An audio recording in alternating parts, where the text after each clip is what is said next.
this feature is brought to you by the leader in short-term insurance, providing tailor-made solutions for most of South Africa's top 100 companies. Santam, rest insured. David, Warren Buffett over the weekend released his annual newsletter to shareholders and I guess everybody in the investment community.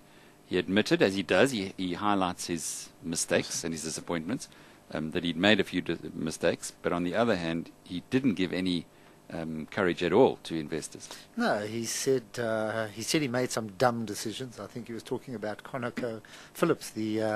He made this purchase into the oil company at the top of the market, but he said that the U.S. economy is in a shambles.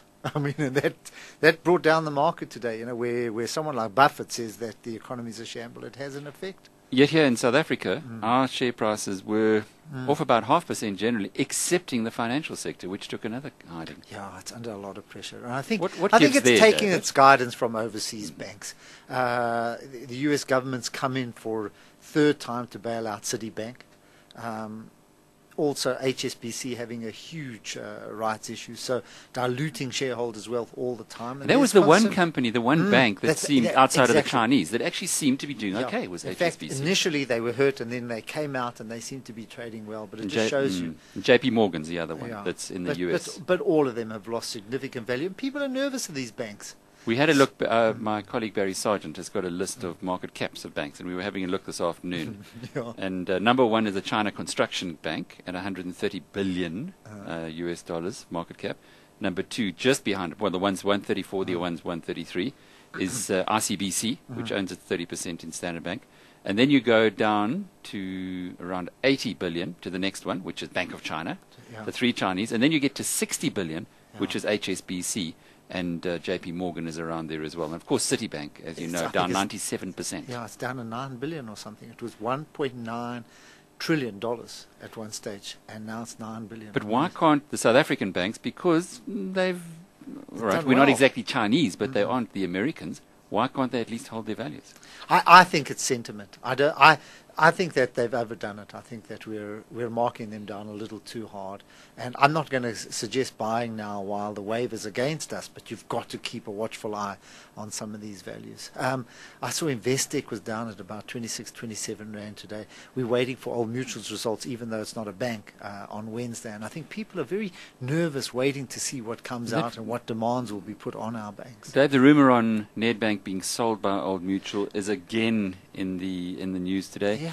Standard Chartered once again being tipped as the buyer. Well, I can understand they sold off. There was news today. It was very small news that Old Mutual sold off their Scandia operation in Australia only for $34 million. So they do need liquidity. They need liquidity. Apparently, I'm just reading Business Day this morning. They said that they've got a $3 to $4 billion dollar hole. I don't know what that means. That's speculation on those guaranteed products that they wrote in Bermuda. So it's some analyst who's now extrapolating. I think that's a bit much. We'll find out on Monday how close to the truth that is. When are you talking Julian to Roberts? We'll talk to him from London on Monday. The results are coming through, I think, on Wednesday, but market very... Is it on Wednesday? Wednesday, the results are coming through.